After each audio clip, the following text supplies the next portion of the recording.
Hi there, I'm Peter Millard and this is 10 Minute Workshop, where 10 minutes in the workshop isn't ever enough. In this week's video, I'm doing a quick, not so much a cabinet construction, but how you go about measuring and marking out for something like a tricky corner alcove cabinet, where the cabinet has to go in two pieces. That's coming up next. So this is pretty complicated. I'm not sure how much of this you'll be able to see. You'll see a little bit of it from there. I've got my GoPro sticky taped up to the ceiling there to give a sort of an overhead view. What we've got is a corner cabinet, and I've made the template of the actual shape of the corner. And obviously the difficulty is, because this is a corner of a room with walls, that's a chimney breast there, and there's a return wall here. You know, if you build it in a single piece, you can't physically get it in because it just won't go. What I've done is I've put out these markers on the bench as accurately as possible. Sticky tape's coming off a bit to give me the actual space, and I put tape on the bench where the front of the shelves are. This is actually the shelf area, so the actual walls come out a little bit further on each side. So with our templates made, what we can do is work out the actual sizes of the cabinet that we need. So we know that we need 14mm in from the end of the face frame. The face frames have to fit this perfectly, basically, because they've got to run straight down from the top of the shelf flush. So we know we need 16mm from the side of the cabinet, because with the face frame and 2 16s, so we're setting the cabinet in 18mm from the edge of the frame. That leaves us with 14mm at this side, so we can figure that one out. It needs to go 22mm back.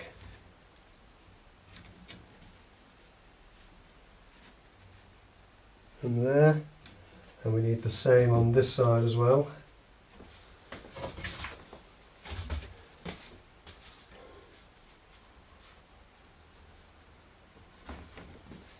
We know how far back we need to be at this end.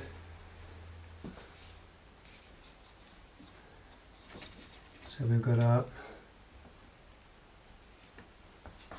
sizes just about spot on. We've got, I normally leave 6, I've allowed sort of more like 8 or 9mm wiggle room at the back of the cabinet carcasses here, and there's a bit more at this end because this alcove bows in, so we've got that much at the far end, but a little bit more at this end. And it's complicated because fairly obviously, as a single piece, even allowing for a bit of wiggle room, that's not going to go in. But what we can do is do it in 2 pieces, and we can work out that this one will go in quite comfortably, bearing in mind there's a 22mm face frame on the front of this as well.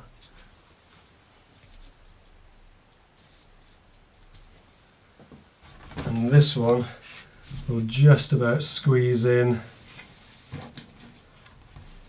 provided that we push this one all the way back into the recess. Just squeeze in there, and then we'll be able to mate those two together with a domino or something. And again, we have this face frame on this side as well, and obviously the face frames have to overlap slightly so that they mate together. So it's been really complicated to sort of work out the exact cabinet sizes. I've made the face frames, they're all ready to go. In fact, I had to remake one of them because I forgot about the overlap. So this one will actually go into here.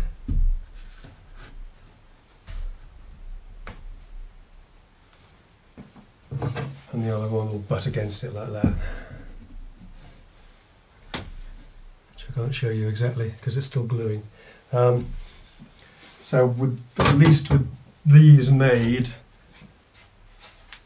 and with these templates for the cabinet sizes, I can now make the actual cabinets.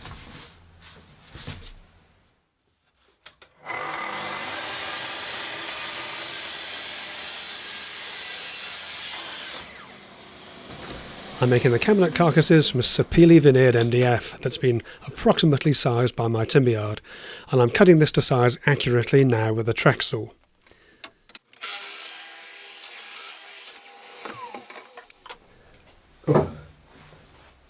Okay, so we're kind of getting there.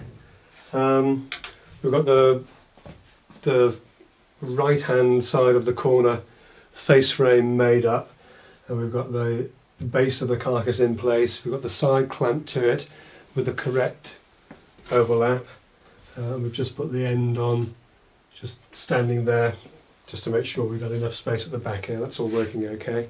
So then we need to take the base of the left hand side of the corner and make sure that that fits in there okay. Which it does. That's butted up against that nicely. And then we need to make sure that there's enough space here for this face frame. All goes along to there. And that all butts up nice and tight, because what we're going to have to do, we're going to have to bring this in and then slot it in to mate it at the base here.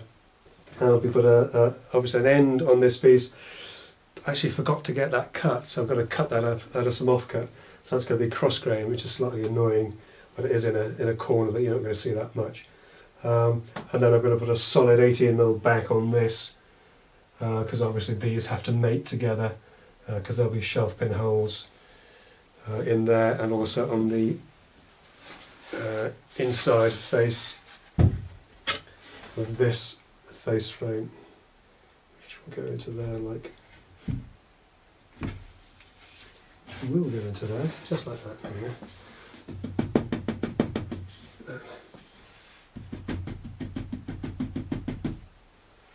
Almost like it was made for it.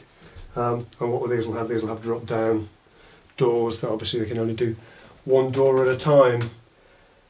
There we are, we're getting there. So I need to cut the end for this, then we get all the dominoes sorted, and get the cabinets made and the backs. I think I've got a solid back for that one as well. Yeah, that will be fine. Good. Onward. I wouldn't normally fret about doing a dry fit, but this one's been so complex, such fine tolerances for this kind of thing that I normally do anyway. I'm going to just sort of slap this together with some tape just to make sure it all connects okay.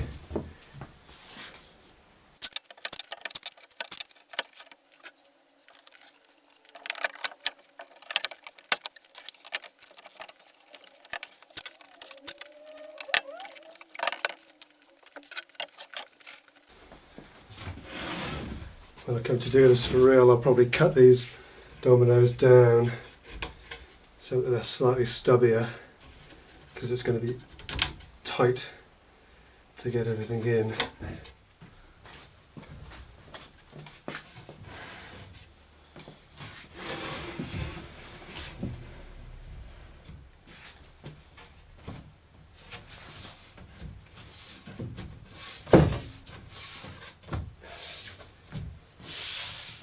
Yeah.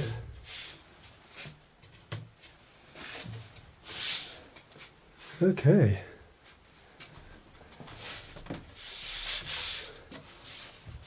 Yeah. That's all right. I can live with that. Right, let's get some glue in.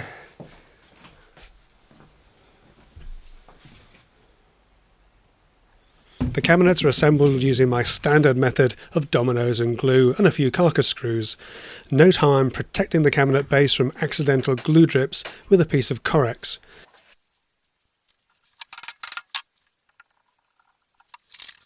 And I'm avoiding excessive glue squeeze inside the cabinet by applying glue mostly to the back edge of the joint.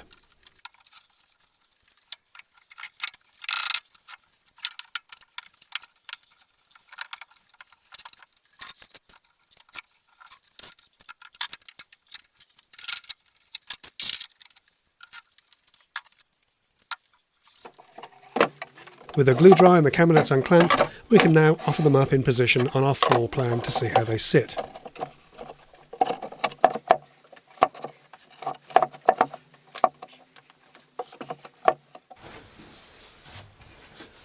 So there we are.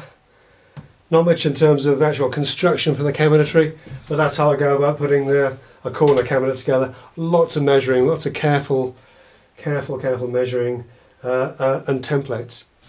You know, the only way to do it really, other than trying to build it one piece at a time, actually on site.